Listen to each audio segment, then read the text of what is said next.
உலகம் வனாந்திரம் என்று சொல்லுகிறவர்கள், வனாந்திர வாழ்க்கை வாழுகிறவர்களுக்கு தான் இதை. ஆனால் கானான் வாழ்க்கை என்பது பூமியிலிருந்து உங்களை ஆசீர்வதிக்கும்படி தேவன் திட்டமிட்டிருப்பது. ஆமென்.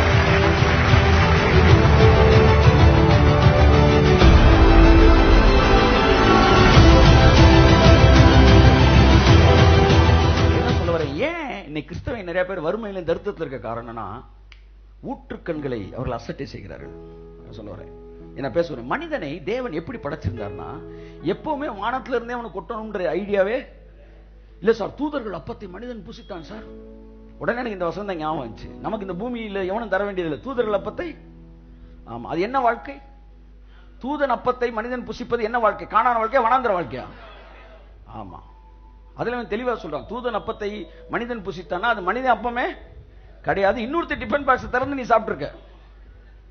கபிரியல் சொல்ல, ஏன் டிஃபன் பாக்ஸ் திறந்தாண்ட சாப்பிட்டீங்க 40 வருட காலமா? பைபிள் தெளிவா சொல்றது, உங்கள் அப்பம் இல்லடா, அது இன்னொருத்தன் சாப்பாடு. அகராதிகளுக்காக தேவன் என்ன செய்யறார்? ஆமா, அவன் வேற ரூட்ல போக வேண்டியது இந்த ரூட்ல வந்து உலகம் வனாந்திரம் என்று சொல்லுகிறவர்களுக்கு, வனாந்திர வாழ்க்கை வாழுகிறவர்களுக்கு தான் இதை. ஆனால் கானான் வாழ்க்கை என்பது பூமியிலிருந்து உங்களை ஆசீர்வதிக்கும்படி தேவன் திட்டமிட்டிருப்பது. ஆமென், ஆமென், ஆமென். நாங்கள் வனாந்திர வாழ்க்கை அல்ல, வானத்தை பார்த்து நிற்பதற்கு. நாங்கள் கானான் வாழ்க்கை. எங்களுக்கு தேவையான எல்லாவற்றையும் இந்த பூமியில வந்து இயேசு செய்து முடித்து இருக்கிறார். ஆகையால் தான் மனிதனுடைய ஆசீர்வாதங்களை, இதெல்லாம் எதுக்கு சார் பேச வரீங்க? ஊற்றுக்கண்ணை பத்தி பேச போறேன். இதை நீங்க புரிஞ்சுக்கிட்டீங்கன்னா தேவன் உங்களை ஆசீர்வதிக்க வர ஊற்றுக்கண்ணில் மண்ணை போட்டு என்ன செய்ய மாட்டீங்க? மூட மாட்டீங்க. ஆதியாம் 1ஆம் அதிகாரம் 28, 29, 30 சீக்கிரம் வாசிப்போம். பின்பு தேவன் அவர்களை நோக்கி, நீங்கள் பலுகி பெருகி பூமியை நிரப்பி அதை கீழ்ப்படுத்தி சமுத்திரத்தின் மச்சங்களையும் ஆகாயத்து பறவைகளையும் பூமியின் மேல் நடமாடுகிற சகல ஜீவ ஜந்துக்களையும் ஆண்டு கொள்ளுங்கள் என்று சொல்லி தேவன் அவர்களை ஆசீர்வதித்தார். அடுத்து பின்னும் தேவன் இதோ பூமியின் மேல் எங்கும் விதை தரும் சகலவித பூண்டுகளையும் விதை தரும் கனி மரங்களாகிய சகலவித விருட்சங்களையும் உங்களுக்கு கொடுத்தேன். அவைகள் உங்களுக்கு ஆகாரமாய் இருக்க கடவது. பாத்தீங்களா? சாப்பாடு எங்கதான் வந்துச்சு? இடையில 40 வருஷம் இன்னொரு டிஃபன் பாக்ஸ் சாப்பிட்டு இருக்கான். நீங்க திரும்ப திரும்ப திரும்ப தூதர் உணவுன்னீங்கன்னா ஏதோ பாட்டு பாடிக்கலாம். அந்த அளவு அன்பா இருந்தாரு, அவ்வளவுதான். ஆனா தேவன் உங்களுக்கு வந்து மன்னா சாப்பிடுறதுக்கு உங்களை என்ன செய்யல? டிசைன் பண்ணவே இல்லை. தேவன் உங்களை டிசைன் பண்ணது கனி தரும் சகல விருட்சங்கள் எல்லாம் சாப்பிடு. ஆமென், நல்லா சாப்பிடு. இந்த பூமிக்கு உனக்கு தொடர்பு இருக்கு. நான் நினைச்சா உனக்கு பசியே இல்லாம படைச்சிடலாம். நான் நினைச்சா டெய்லி பரலோகத்துல இருந்து உனக்கு சாப்பாடு கொடுக்கலாம். ஆனா நான் உன்னை எப்படி படைச்சிருக்கேன்னா, இந்த பூமியிலிருந்து வர்ற ஆசீர்வாதத்தை நீ அனுபவிக்கணும்னு வச்சிருக்கிறேன். ஆமென் சொல்லுங்க. ஆமென். ப்ராஸ்பெரிட்டி இந்த பூமியில தேவன் உனக்கு வச்சிருக்கிறார். அந்த ஆசீர்வாதங்களை தேவன் உங்களுக்கு கட்டவிழ்க்கக்கூடிய பாதைகளை திறக்கும் போது அதை மிகுந்த தாழ்மையோடு நீங்கள் அதை அங்கீகரிக்கும் போது உங்களுக்கான ஆசீர்வாதங்களை அனுபவம். எத்தனை பேரை பார்த்திருக்கேன் தெரியுமா? நீ கழுவி குளிப்பாட்டி எங்க தூக்கி மேல வச்சாலும் அது என்னதான் செய்யும்? அது மறுபடியும் எங்க தான் போகும்? வாழை சுட்டிட்டு ரோட்டுக்கு தான் போகும். அப்ப அவன் என்ன செஞ்சான்? அவனை ஆசீர்வதிக்கிறதுக்கு தேவன் வாய்ப்பு கொடுக்கலையா? கொடுத்தார். ஆனால் அவனும் வேணாம் தூக்கி எரிஞ்சிட்டு போயிட்டான். பாவம் செய்யறவனை கூட நீ விட்டுறலாம் சார். ஆனா இந்த ஆவிக்குரியவர்கள் இருக்காங்க பாத்தீங்களா? கர்த்தர் இருக்காரு, எங்க கூட கர்த்தர் இருக்காரா? அப்படியே போயிரு.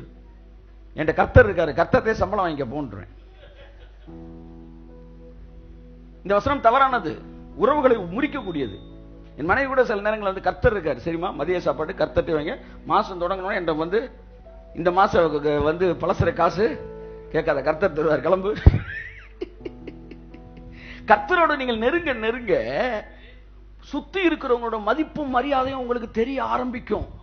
அப்படி தெரிய ஆரம்பிச்சிச்சுன்னு வச்சுக்காங்களேன், இப்ப நீங்க கர்த்தரை தெளிவா புரிஞ்சுட்டீங்கன்னு அர்த்தம். ஆமென். பாருங்க, எல்லாத்தையும் நீ சாப்பிடுறா அப்படின்னு சொல்லி கொடுத்தாரு. சாப்பாடு மேல இருந்து வந்துச்சா இங்க இருந்து வந்துச்சா? இப்ப உங்களுக்கு பணம் எங்க இருந்து வரப்போகுது? வானத்தோடு தொடர்புடைய வாழ்வு வனாந்திர வாழ்வு, பூமியோடு தொடர்புடைய வாழ்வு கானான் வாழ்வு. தேவன் உங்களுக்கு கானான் வாழ்வை தான் வைத்திருக்கிறார். பூமியிலிருந்து வானத்தை தொடர்பு கொள்கிற வாழ்க்கை அல்ல, வானமே இறங்கி வந்து பூமியில் இருக்கிற வாழ்க்கை தான் தேவன் உங்களுக்கு வைத்திருக்கிற வாழ்க்கை. மனிதன் பூமியை வெறுக்க வெறுக்க நரகத்தை பூமிக்கு கொண்டு வருகிறான். ஒத்துக்கிறீங்களா இல்லையா? பரிசுத்தவான்கள் மக்கள் ரட்சிக்கப்படணும் ஜெபிச்சது கூட ஒரு 2 பாயிண்ட் தென்மேற்கு பருவக்காற்றுக்கும் வடகிழக்கு பருவக்காற்றுக்கு ஜெபிச்சிருந்தா இன்னைக்கு தண்ணி நல்லா வந்திருக்கும். தயவு செய்து ஆறுகளுக்கு ஜெபம் பண்ணுங்க. ஏனென்றால் மனிதனை தேவன் படைத்த போது ஆதியாம் 2ஆம் அதிகாரம் 15ஆம் வசனத்தை வாசிங்களேன். தேவனாகிய கர்த்தர் மனுஷனை ஏதேன் தோட்டத்தில் அழைத்து கொண்டு வந்து அதை பண்படுத்தவும் காக்கவும் வைத்தார். மனிதனை பூமியில் தேவன் வைக்கும் போது இந்த பூமியை இவன் மெயின்டைன் பண்ணணும்னு வச்சாரு. ஹலோ, இருக்கிறீங்க இல்லையா? எத்தனை இந்த வைகாத்தை கிராஸ் பண்றீங்க? ஆதாம தேவன் பண்படுத்த காக்க தானே வச்சாரு. ஒரு முறையாவது வைகாத்தை கை நீட்டிங்க ஜோம் பண்ணிருக்கீங்களா? இந்த பூமி செழிப்பாயிருப்பதற்கு உங்களுக்கு பங்கு இருக்கிறது சார். உங்களுக்கு பங்கு இருக்கிறது. தேவனுடைய மனுஷனாய நான் செழிப்பை இந்த மதுரை பட்டணத்தில் ரிலீஸ் பண்ணுகிறேன். தமிழ்நாட்டை இயேசு நாமத்தில் இந்தியாவில் சிறந்த மாநிலமாக இருக்கத்தக்கதாக செழிப்பை நான் கட்டவிழ்கிறேன்.